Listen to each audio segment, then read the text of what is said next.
Hello and welcome to the podcast portion of the Infamous Magnetic Weasel at magneticweasel.blogspot.com. I am your author and narrator, Donald Tiver.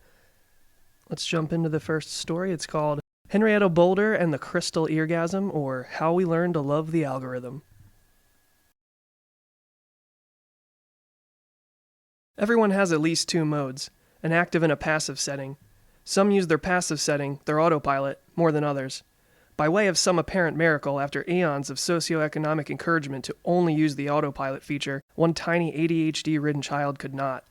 Henrietta Boulder may just be the only person in 2035 without an autopilot. She was a stealthy and precocious child, stealing her way into new insights of the grown-up world without much resistance or acknowledgement, except from her mother, who typically knew what she was up to. Now 16, Henrietta was a mostly invisible loner who was only known to those at school whom she wished to be known to, a meager few. She spent most of her free time calling electronics companies and inventing problems for them to solve in order to gain knowledge of their products' mechanics. Chances that any of her teachers would have pegged her for an engineer were low, though chances were also not very high any of them thought twice about her at all, given her powers of invisibility. In this way, she found out all sorts of interesting things. For example, she learned the phones didn't always have a video component to them, and at one point even required wires connecting them into the wall. It took several calls to get to the bottom of that one, as her gimmick was pretending she had a really old phone. And every time she learned something new about it, she had to rewrite her script. When she discovered that the type of hardware this hypothetical phone would need wasn't even in minimal usage anymore, she had to pretend instead that she found an antique phone and wanted to see if it was in good condition. Precisely this methodology was responsible for getting her in over her head one fateful January morning. Gift Day had recently passed, and with the end of the winter break, high schools and low schools all across the U.S., those engaging in the recently revisited, antiquated, and experimental style of on-site education were about to be given near infinite reasons to ignore their teachers in lieu of shiny, techy things. This year's big gift, the tickle-me-elmo, if you will, of a culture far beyond remembering such a thing, was a device called MindKast. It was the 30th century AD version of a Walkman, a music device so sophisticated that forever would change the way people viewed music, and maybe even more than that. It purported to sync up with the user's individual brainwave patterns and format them for a soundscape that would fit their mood like a glove. One could tweak the settings, of course, and force the machine to generate things not congruent with their mind pattern, as in harsh or unpleasant music, a subjective idea, or simply a mood they did not want to experience.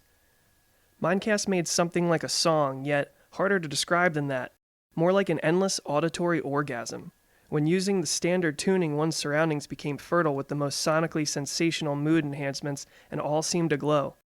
Various precursors to this made the public fairly prepared for the concept, but their desire to possess it was far greater than the understanding of what it could actually do to them. Imagine the entirety of sounds from your environment: dishes clanging, children yelling, breathing, grunting, even the sloppy mouth sounds of an obnoxious chewer, turned into a blissful ceremony of spiritually perfect sound, designed just for you. MindKast giveth, and the people wanteth. So how does this thing work? Barbara Sue Donham, a recurring pseudonym Henrietta liked to use, said to one Duke Carville, helpline operator for MindKast, working from a call agency out of Salt Lake City, Utah. Henrietta, impatient and aware of being several hundred miles from Duke in her home of Concord, Vermont, awaited a reply. Well, I just told you. You can read the manual like I just did, or there's plenty of information on the website. Now, do you have some sort of problem with your MindKast? Yeah, I don't know how the damn thing works. I told you I already read that stuff. Nonsense. It says it matches my brainwaves. Okay, well, how? It can't be just alpha to alpha, delta to delta. That's how the earworm worked, and that thing sucked. How does it know what I think is most pleasant in a given situation? Is there a proven preference for certain waves? I mean, what gives? Duke was calm and generally good at his job. He was not, in the scheme of things, much older than Henrietta, in fact only by 10 years, and was not one to be uncool at any particular time. So he entertained. Made his day fun, anyway. Lots of consumer testing and feedback allowed us to lay foundations of what sound frequencies went best with which brainwaves. He was reading from the website at this point. We used all that data and threw in the tweaking capabilities to see if we were right. When we got testers to stay in the normal MindKast channel instead of changing to other stations or tweaking their own, we knew we got it right. He sounded almost better than a commercial, and he was trying to. I see. So if I like what I'm hearing, it's because I have just as predictable a brain as any other moron I might meet today at the grocery store? Duke was caught off guard.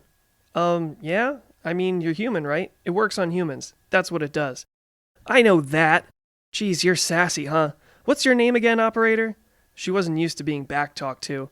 Most phone agents were embarrassingly submissive and tended to ignore most normal social cues, especially sarcasm. This was an extension of how people tended to behave in person as well. Conversely, the online forum was still the one place where a person could embrace how truly awful they were. Duke, he spat out, almost as if he was afraid he couldn't say it quick enough. Is there anything else, logistically, that I can help you with? As a matter of fact, I need to speak with your manager about a rather more technical aspect I'm sure you can't answer. How do you know that? He was scrambling some.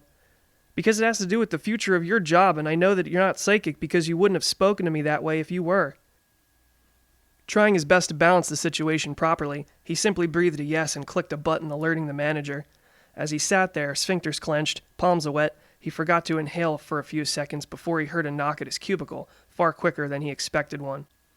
What was that about? His manager, Tyler Birdstock, squawked from around the corner of the thin dividing line. I don't know, young girl, I think, playing games. Just be careful.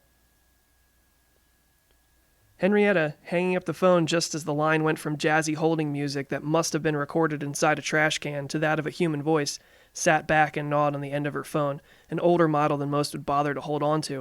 It didn't even have half-decent holographic projection. Perhaps it was not having a portable, state-of-the-art home theater that gave her so much more wanton free time than her peers. Her strawberry blonde hair slipped in front of her face and past some traces of pubescent acne as she slowly bounced forward out of her chair. Saved for now, she thought. This could get more fun. She was almost late to school on her first day back. That would have been hard to explain to her mother, who knew she was ready for school well in time to catch the bus. But in the last-minute flurry of book-dropping and bus-waving at, she made it on board before it was too late. If kids on the bus seemed spacey and reluctant to go back to school, homeroom was even worse. Even Mrs. Vanderbilt noticed. What is it with you kids? These dopey smiles are really creeping me out. Adam? Adam Bellman? She was looking right at him, and he was looking right at her. This is where you say, "Here, Adam." In far too long a second, he snapped out of it, but did not lose the aforementioned dopey smile. Here, Mrs. Vanderbilt. What is this? She was pointing to his earpiece. MindKast. I've heard of it. Is this why everyone looks so out of it? You're all listening to something else? No, Adam corrected. It's more like every sound you hear is so good you don't want to break it up with talking. I'd rather just listen to you. But whoa, I sound cool too. Blip, bloop, blip, blah, blah. Hey! She waved her hand, stopping him. He was like a kindergartner yelling into a fan, except without the fan. Well, it doesn't seem like you're listening, even though you may be hearing. How many of you are wearing these? Half of the children raised their hands, the half that would admit it. Turn them off. You can use them at lunch and after school. That's it.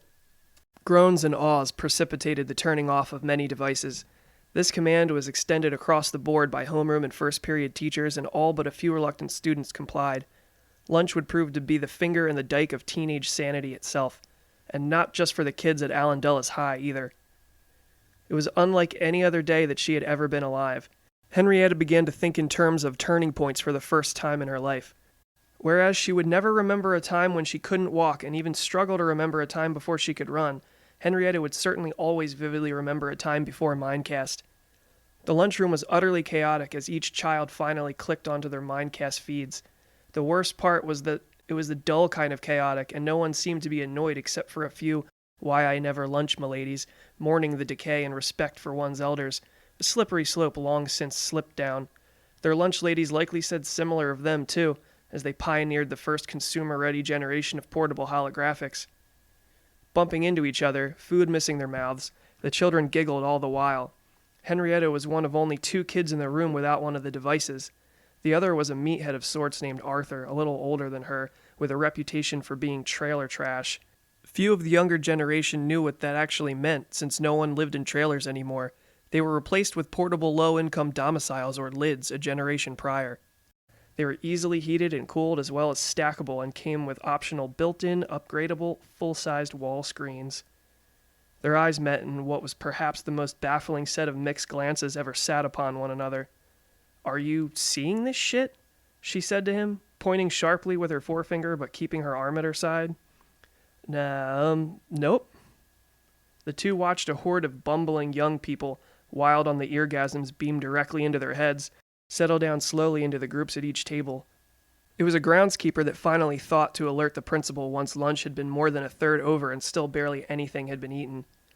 As Henrietta and Arthur stared in amazement, several adults went about poking and prodding students individually after efforts to yell at them as a group had failed. Henrietta couldn't help but feel a strange religious fervor well up underneath her. She knew that nothing would be the same after today. How could it? Schools across the country were doubtlessly experiencing the same things, and how they would choose to deal with it would be a telling sign of the times. Eventually, all the MindKast devices were collected and labeled, and students were instructed to retrieve them before they left for the day, and furthermore not to bring them back the next. Henrietta was never so excited to get home and bother a stranger over the phone. It took her 16 tries to hear what she wanted. "Hello, this is Duke speaking. Thank you for calling MindKast Incorporated. How can I help you?" "Right, yeah, Duke. I usually don't do this, but for history's sake, I'm going to tell you I'm Henrietta. We've spoken." "Listen, I can get in trouble if..." "Sure, well, anyway, things got crazy at school today. You get any call about schools going crazy today?" "No." Duke listened intently. Henrietta began. "Well, everyone was listening to their MindKasts and whatever, and they were totally ignoring all the adults. Has this happened during tests? Anyone just giving up and enjoying the damn thing so much they stop actually listening to everyone around them?" Duke thought for a moment, actually searching his memory for such an event. He wasn't given any of that sort of information in training. Then again, why would they tell him that? "I don't think so," he said. "Not to my knowledge. Was it worrisome? I mean, dangerous at all?" "I imagine it would be if they were driving or near knives or something. They all looked so dopey, so completely content. They'd walk into walls just to hear the sound of their heads smacking concrete. The teachers had to poke every kid individually to get them to turn their MindKasts off." Henrietta sighed and waited. She wasn't sure what kind of response she would get. Duke began, "That's kind of crazy. Hold on a moment." Henrietta was once more subjected to the tinny safe jazz pre-recorded tunes that now more than ever felt so distant and almost barbaric. Why would anyone choose to listen to something finite and less than perfect when now there was the ability to tune into exactly what one's brain wanted at any given second? Damn, Henrietta thought, like angels shitting into our ears. Who wouldn't want to listen? She could feel the dimming of every Pink Floyd laser light show, sense entire stadiums and nightclubs gently wandering off into the void of history to die along with the written word and the attention span. After a moment, an older man's voice, not Duke's. "Ma'am? Tyler Birdstock, how may I help you today?" "I was talking to Duke and he was helping me fine." "Is there a problem with your MindKast device?" Frustrated, Henrietta clicked into her more aggressive mode. "There's more probably a problem with everyone who uses the stupid thing. Makes you go all goo-goo and it's practically impossible to pay attention in school." Tyler cleared his throat. "That is precisely why we advise in the manual never to use at school, work, while driving or operating machinery, or when swimming, etc., even though the device is in fact waterproof. Have you heard anything from other schools across the country? This is going to be a media firestorm, man, I promise you that. We aren't at liberty to disclose any issues with any other MindKast customers, but you have my personal assurance that the device is safe and there's nothing to worry about. Is that all, ma'am?" "Yeah," Henrietta said as lazily as she could manage, for now. "Please hold for your automated ticket number. You can use that in the future to refer to this conversation." Naturally, she hung up before he was done speaking. "I don't understand why you needed to do that. I could have done that," Duke said. "She's clearly a prankster," Tyler said, "a bored teenager. We can't be wasting time with her. Hopefully speaking to me she'll feel as though she's been met with some authority." Duke shrugged. Hopefully. All the social media outlets were lit up with talk of MindKast. Be it glaringly positive reviews or the same strange happenings Henrietta was privy to, all comments were out on the table. The news outlets, however, were oddly silent. A couple of hints here and there about the possibility of MindKast as a problem for parents, but really nothing about its use in school beyond quasi-promotional fluff.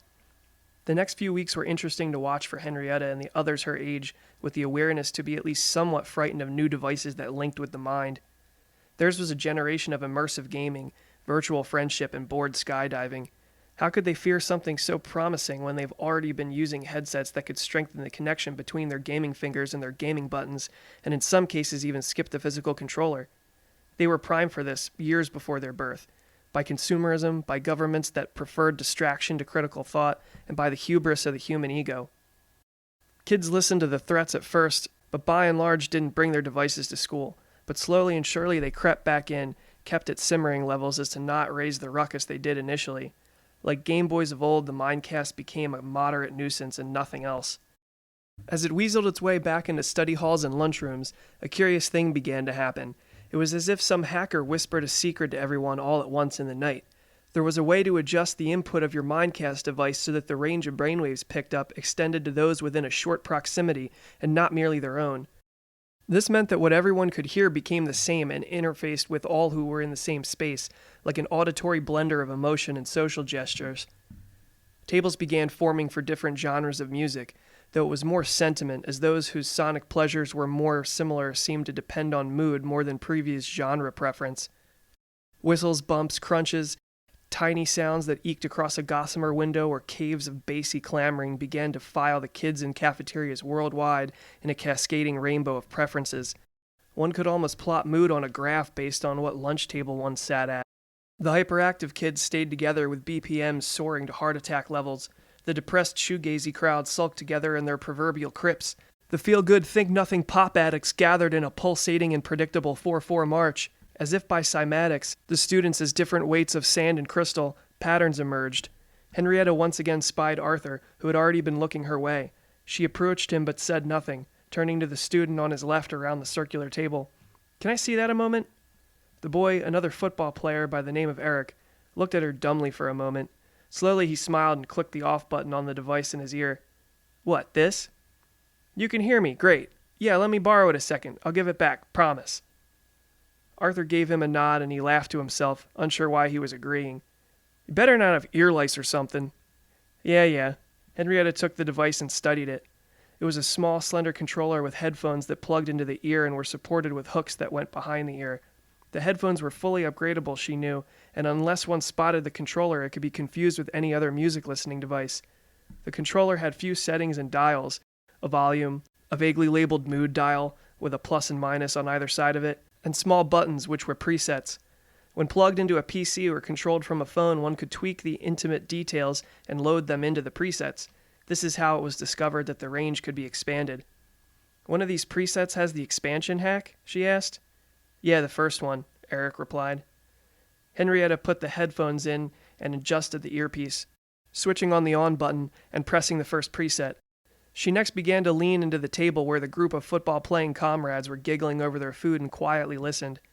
She could feel her heart swell, beat faster, become aggressively triumphant, and fill her with a sense of pride and confidence. There was a recklessness therein, a youthful kamikaze of positivity that didn't come naturally to her. It was only after she felt these feelings she realized that they arose from the sounds. Steady, pleasant, big, bold sounds that she had never heard before, or rather never heard with such clarity of thought. It was all so strange. The feeling of audio originating inside of her skull. There was no mistaking a note, no failing to pay attention and zoning out as if listening to a complex jazz piece with an untrained ear. Each sound was fully formed, fully understood, and inescapable, like a kiss or a punch. Before succumbing to these particular sensations, Henrietta forced herself to go to another table. Almost falling toward it, she felt the sounds, and with them the feelings of the first table flutter away and morph into those of the new table. This was a group of friends that happened to be fairly tight with one another. She saw their faces change as she crashed their party and could even feel it in the soundscape that her presence was akin to a stone being thrown into a calm lake. Feeling intrusive, she backed off and continued on her journey. The short taste she was subjected to made her feel uncomfortably like a voyeur, but the deep sensuality certainly intrigued her. In those 2 seconds, she now knew more about those kids than she ever could have in hours of conversation. Henrietta danced between tables and glided around them, often feeling the gravity of one collective soundscape drawing her in more than others. She felt like a pinball, lighting up different bumpers and paddles with fireworks each time, her points going up and up and up. The range of emotion was dizzying and utterly satisfying. Even when she entered an area of sorrow, grief, or something that rubbed her the wrong way, it still somehow felt pleasant. Not merely subtly so, but in an entirely enveloping way. After a few moments, she switched the device off against her own will to continue, almost like she was trying to hit the button so fast her consciousness couldn't process it in time to argue. Staggering, she returned the device to Eric and gave Arthur a look with the intention of portraying a thank you. "What was up with that?" Arthur pried, knowing full well she would probably blow him off. After all, she looked in a fog and, well, it was just her nature. To his surprise, she started. Addictive. Frightening. the clarity of sound, emotion. I wonder if anyone here realizes what they are truly hearing. You mean because the sound comes from your brain? Arthur suggested, perplexed. No, more than that. It is pure emotion, pure feeling, maybe pure thought then. Like looking into the collective unconscious. Unconscious made conscious, I guess. Bizarre. So many separate yet related thoughts spiraled from her mind outward. She had to say at least some of them, even if she couldn't explain herself to him. Think of it. With tweaking, you could wear one of those and know if someone is lying or wants to hurt you. It can sense their energy. Arthur thought for a moment. But how could you be sure? I don't know, I'm just thinking out loud here. But you could tell if someone's brainwaves don't match yours or feel wrong. Maybe with a little technical effort, this could be made into a more clear-cut message. But you realize the world is never going to be the same again, right? That this is going to change everything? I mean, not only since it murders the music industry completely. Eric replied, half listening to his device, half engaged with the conversation. It's just music, man. Brain candy. Engaging him is pointless, she thought, and left with a glare. She didn't exactly expect many people to see the same possibilities she could. That was nothing new. Though it struck her strange that people could remain so unaffected by something so profound. Is this how people had always acted? Too cool to be blown away by the most complex and interesting advancements as if they were somehow owed them? That night, Henrietta dreamt of large black birds with shiny beaks attacking people and other animals. They weren't quite like any other birds she was aware of, larger than ravens and pointier. She saw the viciousness in their eyes, the way they acted like weapons without a conscience. Upon awakening, she realized she had a similar dream before, but when she couldn't place. She knew only that it was familiar, possibly recurring. Time went by and still nothing was on the news. No movements by parenting organizations, no mentions of societal upheaval. Everything was virtually the same as it was before, and seeing people out in public with their MindKast devices was no different than seeing them with headphones in. The delayed responses and sometimes futile attempts to gain another's attention became expected, and society seemed adjusted to its newfound addiction the way it always got used to them. As it already had been, people were hardly paying any attention to one another. Henrietta even found herself forgetting about them entirely, though she seemed fascinated on a hobbyist sort of level. Her research led her to many dead ends. There were no academic studies on the product published, and it appeared that the company wasn't breaking any laws by producing MindKast. Not a whole lot aside from the desired propagandized versions of what the company wanted known about MindKast were made available.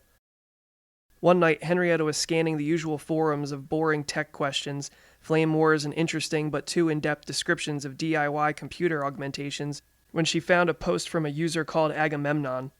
This user wrote, "It would appear that no one has yet realized what MindKast is capable of. Has anyone given any thought to the idea of mind control?"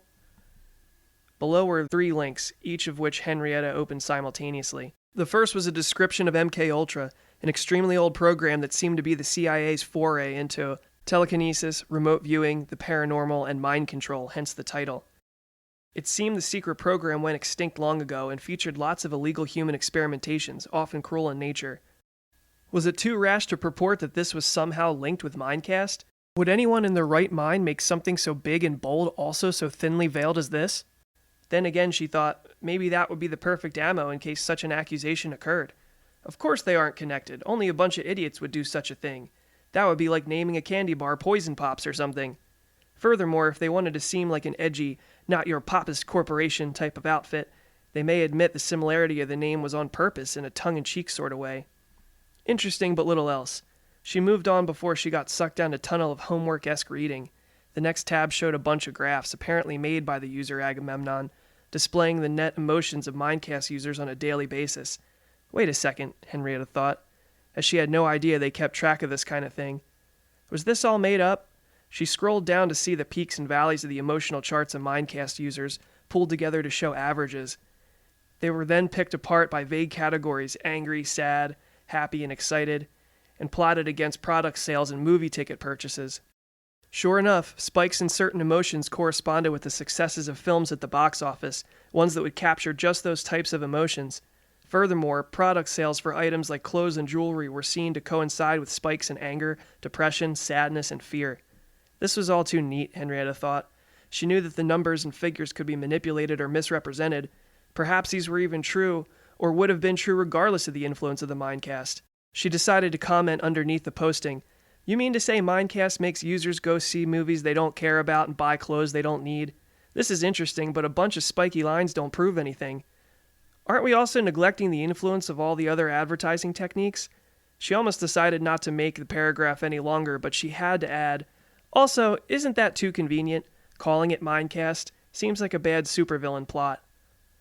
Opening the third tab, she saw links to the stock market information of certain products as well as the opening weekend figures for the films that had come out in the previous 2 months. Before she could read much, she heard a noise. It was the other tab already alight with a response to her post. It was Agamemnon, who must have been sitting by his computer waiting for someone to engage him. He wrote, I'm just trying to mark the beginning of a trail. Keep a watch on these figures.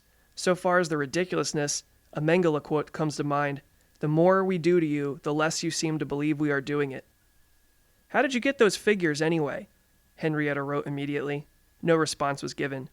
She bookmarked the page for later use. Next, she searched the web for Mengele. Why hadn't she heard about him in history class? Maybe she had. Who could remember all the names and dates? There was hardly anything about him coming up on the internet, though enough to be sure he was a real person. Henrietta did the only thing that made sense to her. She called Duke. Rather, she tried to. The helpline seemed to be flooded with calls and her wait time was enormous. 20 minutes was a lot for an adult with things to do, but for a bored high school sophomore it was unbearable. She wasn't sure Duke was even working. Out of curiosity, she did a web search for his name and found various online presences that could have been candidates. Using terms like MindKast, she was able to narrow down the search results, but there was still a lot to sift through. On a hunch, she took out the last name and added the name of a popular dating site, matchbot.gov. Duke of Sandwiches, age 26, employed by MindKast Inc. in Salt Lake City, Utah. Bingo. Man, she thought, really too easy. She kicked herself for not remembering where the call center was, as that would have saved her quite a few minutes, though to her credit it was terribly odd for someone to work on location in those days. A collector of old video games and antique technologies, Duke was looking for someone of any race to date, and anyone at all for conversation. Henrietta laughed and almost commented on his geeky persona before she realized what it would imply for herself.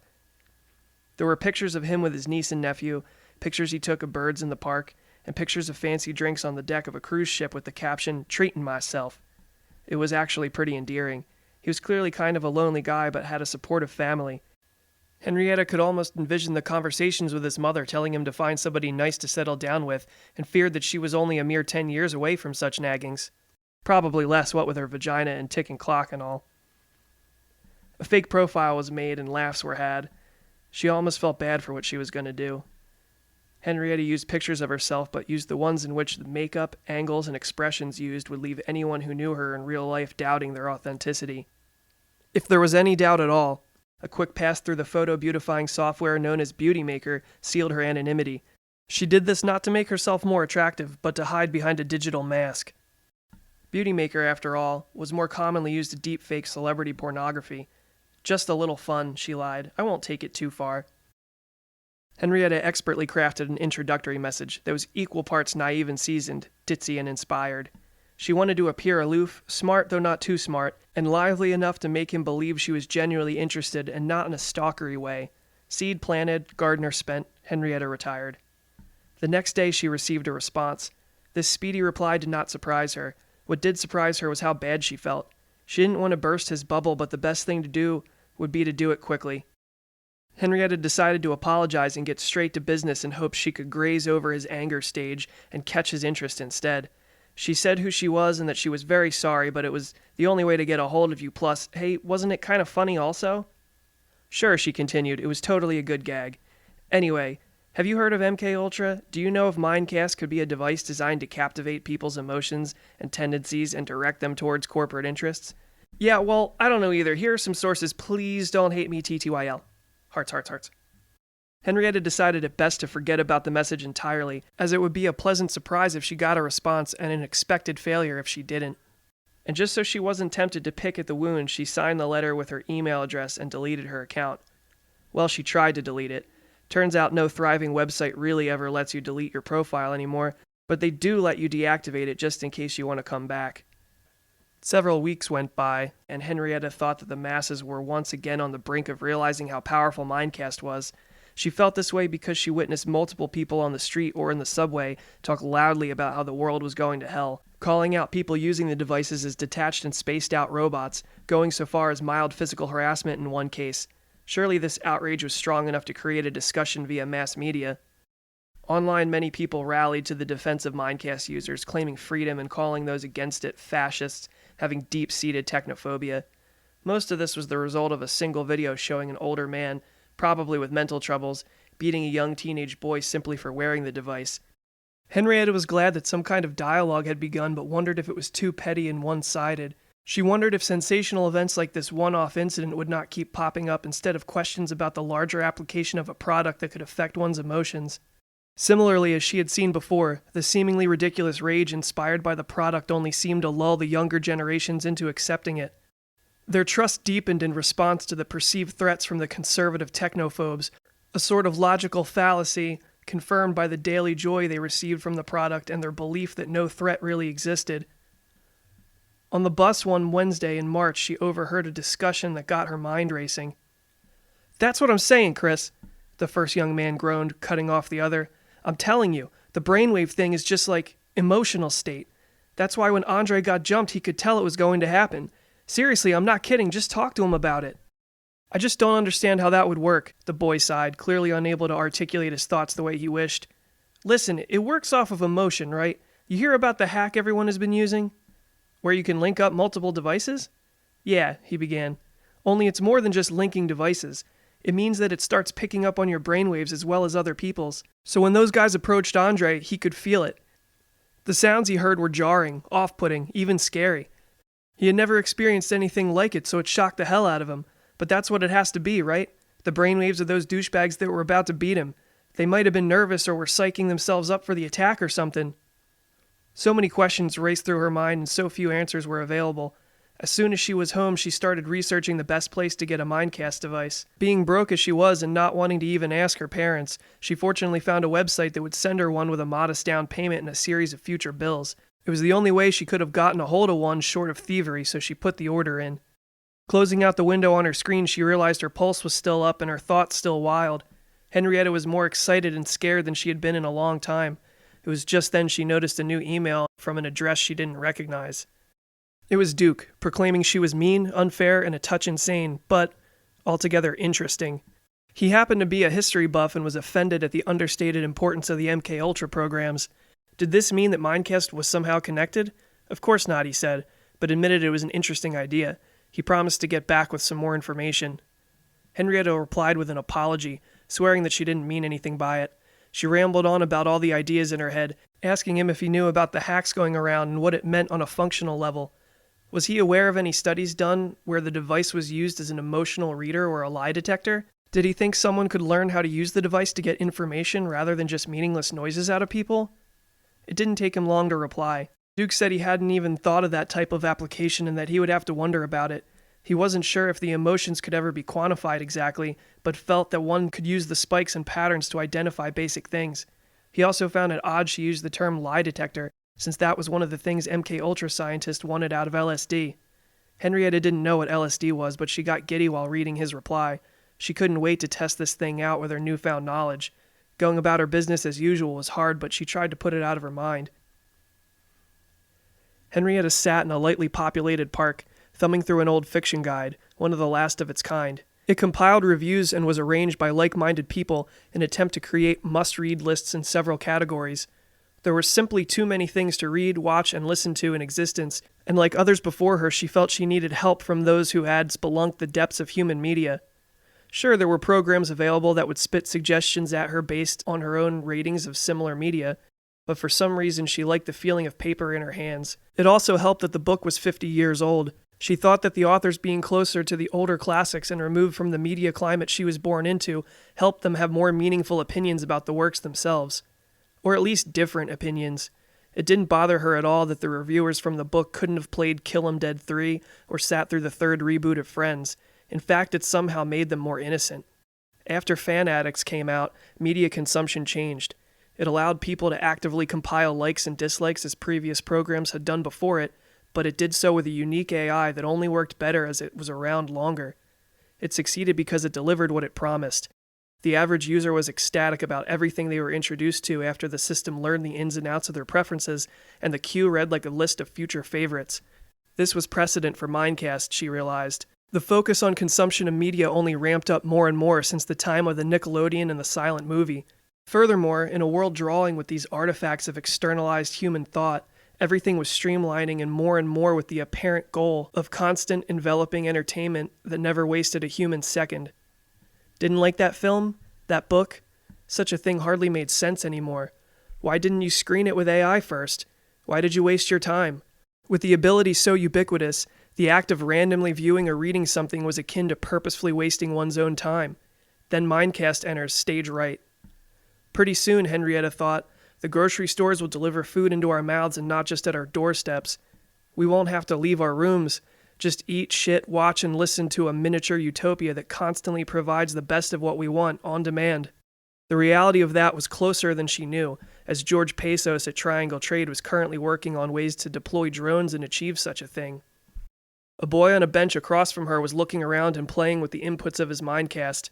He seemed a little more aware of his surroundings than the typical zoned-out user, but perhaps that was because he was actively toying with it.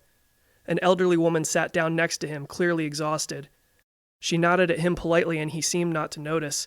Her head gently swayed back and her eyes shut, as her walk had taken a toll on her. Henrietta wasn't sure why she was still looking at the woman and the boy. Right about the time she decided that she was being creepy, she saw the boy's eyes roll back into his head and his mouth slump open. He shook violently, beginning to drool. He turned to the elderly woman and the words gargled forth. Lucas Ferriman. Diamond, diamond, diamond. Sunset, California. The words were slurred, half-articulated, and surrounded by obfuscating throat sounds, but Henrietta heard them clear as day. The elderly woman recoiled, at first slowly, but then got up altogether and sped off as fast as she could manage. Henrietta couldn't believe what she had just witnessed. Was it some kind of prank? Real classy, dickhead, she yelled to the boy, waiting for a reaction. It took him a minute to understand that she was talking to him. He was looking down at his wet shirt and feeling around the edges of his mouth for the spit that was present. Huh? He said in a state of disarray. Do what? What happened? Why can't I think straight? Henrietta gave him a moment, wondering if he would break character.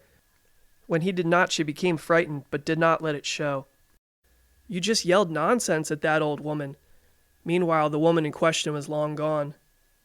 I did? He questioned. After a second more of gathering himself, he took the MindKast device off and stuffed it in his bag. You think MindKast fried my brain or something? Henrietta gathered her own things and stood up. Maybe, she said as she hurried off. You should try to use it a little less. Baffled, she ran off and didn't look back. Could the boy really have acted that well? Did something use MindKast to communicate a message? If so, who and why? Or did it just cross his wires, mess with his mainframe, and spew garbage? Her mind ran wild, and she began to feel paranoid at the implications. Lucas Ferriman was a biologist from Switzerland. He was the second credit on a huge project funded by the Swiss with help from the UN on biostorage bacteria.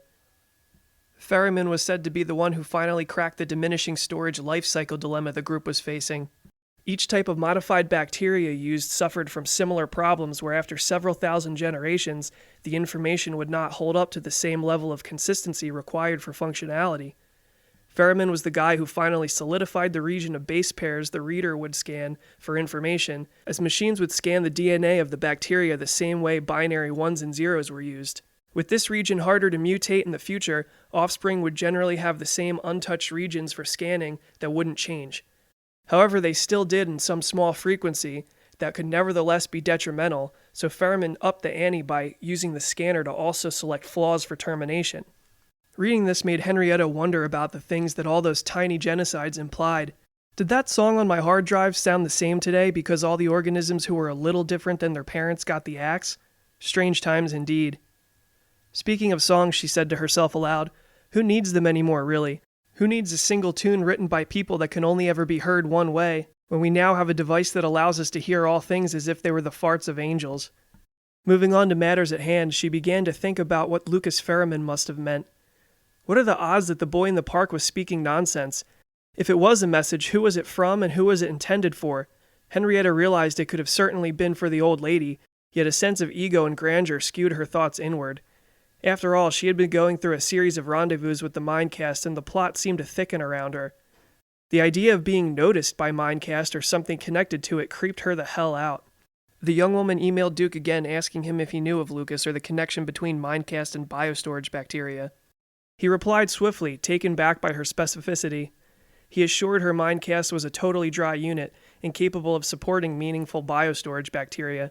Lucas Ferriman, on the other hand, did seem to show up as an early investor in the company. His name appeared to Duke in a sequence of rudimentary searches. The man was hard to see at first, as he never seemed to be an active part of the company, though he was mentioned among famous attendees of fundraising dinners and was noted as giving modest amounts of funding himself. Duke asked the natural question, "How did you come across that name?" Henrietta told him he didn't want to know and thanked him for his efforts. Henrietta started searching around herself, mostly returning to the same few articles about the biostorage project Ferriman was associated with. After finding nothing of note, she decided to return to the start of this whole mess, the forum where she met Agamemnon. She saw that he had posted a couple more links to graphs without saying much about them. Henrietta quickly glanced over those things and saw little that grabbed her beyond the initial post. Commenting on the newest graph, she asked Agamemnon his thoughts on Lucas Ferriman. Agamemnon sent her a personal message almost immediately. He suggested she take down the post and asked her how she knew that name. "I don't think it's wise to throw around names without context," he said. "Lucas showed up on my radar as an early funder, but little more. If there's a meaningful link between biostorage and MindKast, I'd like to know, but there doesn't seem to be a good way to prove it, especially given MindKast doesn't have coolant, cooled parts, or liquid necessary for bacteria. Not to mention the scanner is absent too, as MindKast uses a solid-state system." Distraught and confused, Henrietta once again retired. That night she dreamt once again of ravens or something like them, though this time they were tearing her apart. The dream got more curious as she fused with the birds, seeing and feeling her destruction from both sides.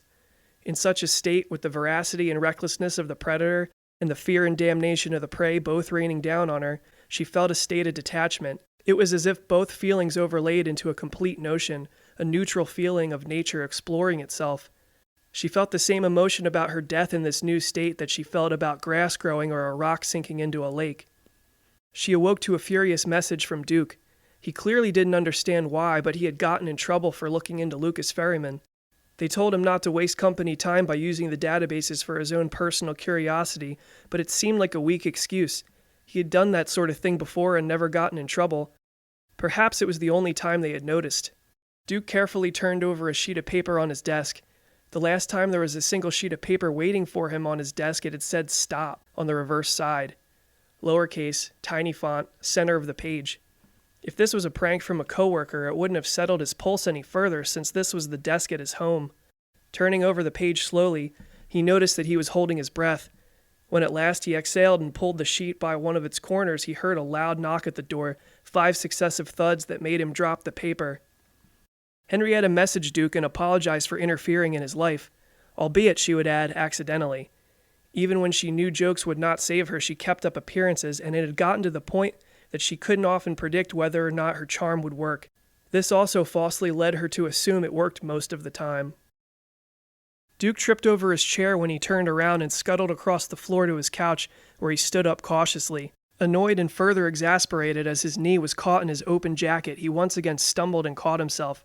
After only a few very long seconds, he peered through the peephole in his door to see a bald man clad with a dark suit, dark glasses, and lips as thin and straight as a razor. A ding made its way from Henrietta's computer to her cochleas. She was at her window, head on her folded arms, gazing sleepily out the window. She was not particularly thrilled at her decision to get up and check her message. Duke shot her down, cold and miserably. He said, "Fuck you, fuck your apology, don't talk to me again. If I wanted a young bitch to cause me this much trouble, I'd have knocked up your little sister." Henrietta was surprised to see such a strong reaction. Duke seemed so casual about everything else. She guessed that when he got this angry, his personality flipped. Maybe she went too far messing with his employment, though she never meant to. Wearily, she resumed her previous position at the window. The girl felt so drained by all that had happened to her, and in turn she felt guilty, especially since Duke had felt like a friend, albeit reluctantly. Why should she be so tired? She didn't have her mind possessed by a MindKast device. She didn't almost lose her job because of a curious little brat. Henrietta looked up toward the MindKast device she had just gotten that day in the mail. It was on her desk next to the window, and she could see half of the box from her angle. It was sleek, dark gray, expensive looking. It was still unopened. The bald man knocked again, this time harder and faster. Or was it the Duke had his face pressed against the door that he felt this to be the case? It shocked him, and he pushed the door away. When next he peered through the keyhole, the man was gone. Duke ran to the desk and fumbled for the piece of dropped paper. He found it, blank on both sides. Puzzled, he sat back on his heels and looked toward the front door. It appeared to be ajar. Miss Henrietta Boulder had no idea whether or not she would use her MindKast device at all. She felt like she was holding on to a powerful weapon, and it scared her. The capabilities, the ramifications, but, most of all, that no one else seemed to notice or care. It was as if prehistoric man had been given bullets and no gun. Henrietta was waiting for the gun to be invented, waiting for the other guillotine to drop and prove her anxieties worthwhile. Her phone dinged in her pocket. This was not her email. It was a news alert for a search engine she had set up to inform her any time MindKast came up in popular news articles. This one was about how certain countries, including China and Brazil, had expressed concerns over the legality of MindKast and even talked about banning them. China even declared it to be a military weapon and declared their intentions of stripping the Asiatic market entirely of MindKast devices, something they likely didn't believe was possible, but the posturing was important. Henrietta looked out the window again, this time just in time to see a small rabbit in her front yard. This was not uncommon in her town. She often saw deer, rabbit, moose, and occasionally a fox or two. How I'd like to be like that, she joked to herself. It was the kind of thing she would have said to someone next to her and found a way to make them laugh, but there was no one else there. Hop, hop, hop, she said as her eyes narrowed and her lips pursed into a funny expression. Right then a large black bird descended upon the small brown bunny and carried it away out of Henrietta's view.